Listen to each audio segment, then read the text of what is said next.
Welcome everyone to the E34 BMW M5, the Touring.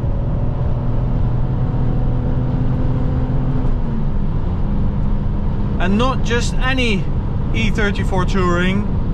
This one has done 25,000 kilometers and it seems to be in some sort of an individual spec. So we have this like extended leather, these armrests. Beautiful, beautiful. Seems like a really rare example of an E34 Touring, which already is super, super rare. I mean, a little over 12,000 E34s were made and only 891 were M5 Tourings.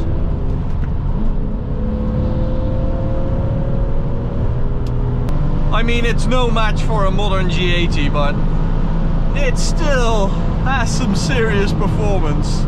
We have a 3.8 liter because this is a later model, 340 horsepower, linked to a 5-speed gearbox. So the last year got a 6-speed, last 2 years, and the early models had a 3.5 liter which made like 315 horsepower.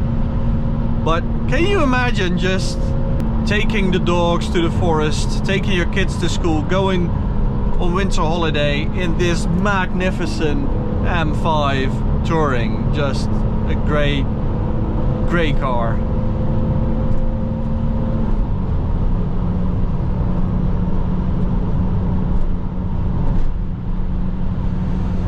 This actually was the first M5 Touring.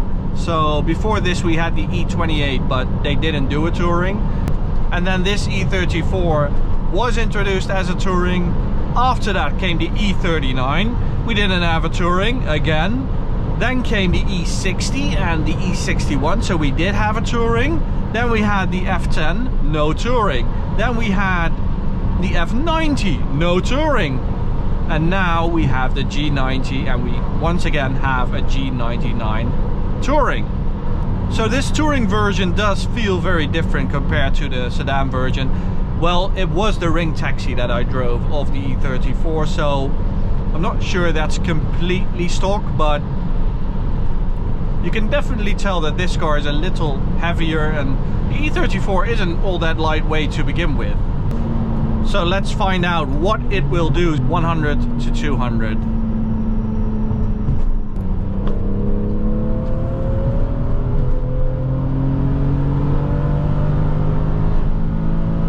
Lovely engine, individual throttle bodies.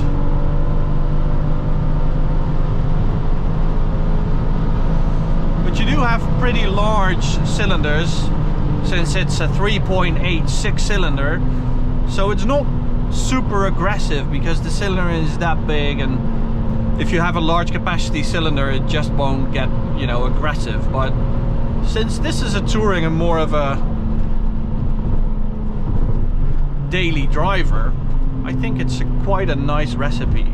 So that was a 15.7. I think we can improve on that.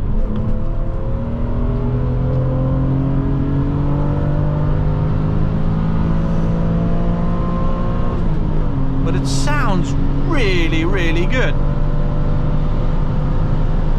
Such a velvety sound, really.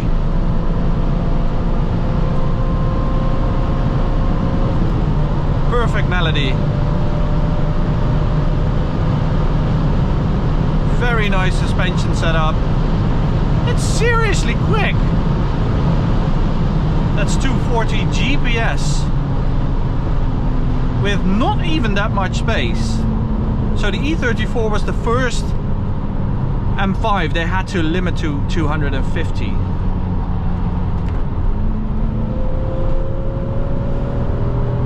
So optionally you could get like an electronic damper control system. That's why we don't have a switch here, which had 2 settings, S and P. And it's remarkable to me how sort of similar the E28, E34, E39 generations are. They are quite close together when it comes to like technology, setup,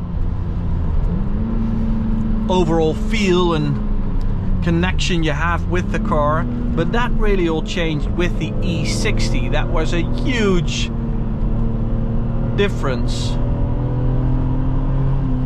And then came the F10, which again was a huge difference, and which sort of set the standard for the more modern versions of the M5, the F10, F90 and G90.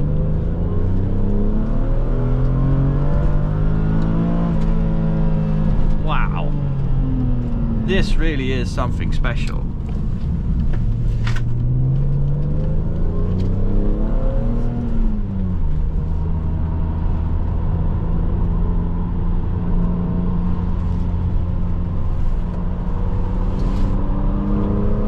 And it's always hard finding nice examples of cars like these. Just classic performance cars, but you know, they all got destroyed or have done like 500,000 kilometers and they don't really represent what they once were anymore. And I just love the fact that we got this opportunity by BMW Classic to come and test these lovely, lovely cars.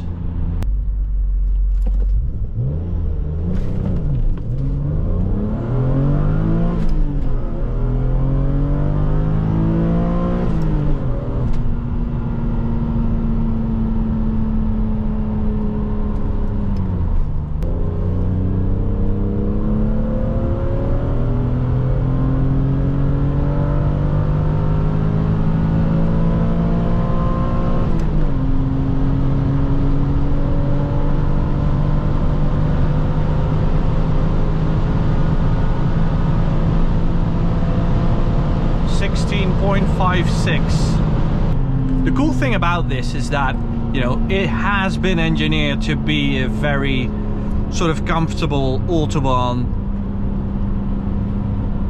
king, but then again it feels very analog and very involving, which doesn't seem to make too much sense. Not because modern day, you know, Autobahn cars like an Audi RS6, they're not really all that involving to drive, but this just...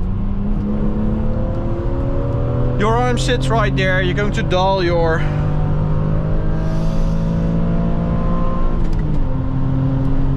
winter sport destination to let you know you're nearly there.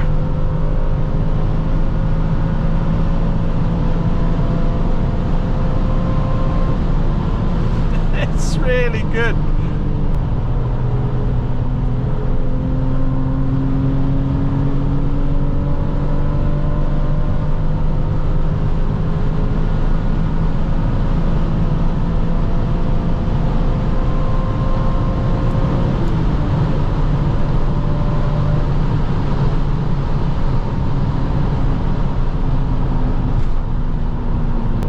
I think back then the M5 was just like the king of the 5 Series. It was more like a 5 Series, whereas modern M cars are sort of nothing like their regular brothers.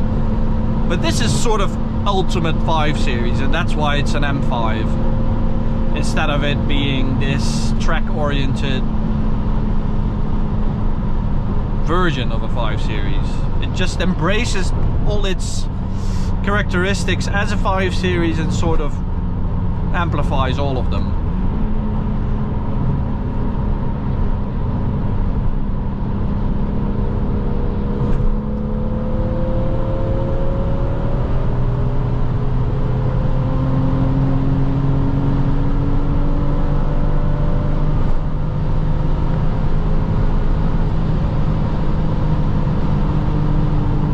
And they actually changed the front of this car so that the CW standard went from 0.32 to 0.30, so it's more aerodynamic, which means it's also faster, especially on the Autobahn. So that was it, little Autobahn run with the E34 M5 Touring. Hope you enjoyed the video. Go subscribe to the channel by clicking right here. Go check out this video or check out the POV Reviews playlist. Thank you guys. Bye.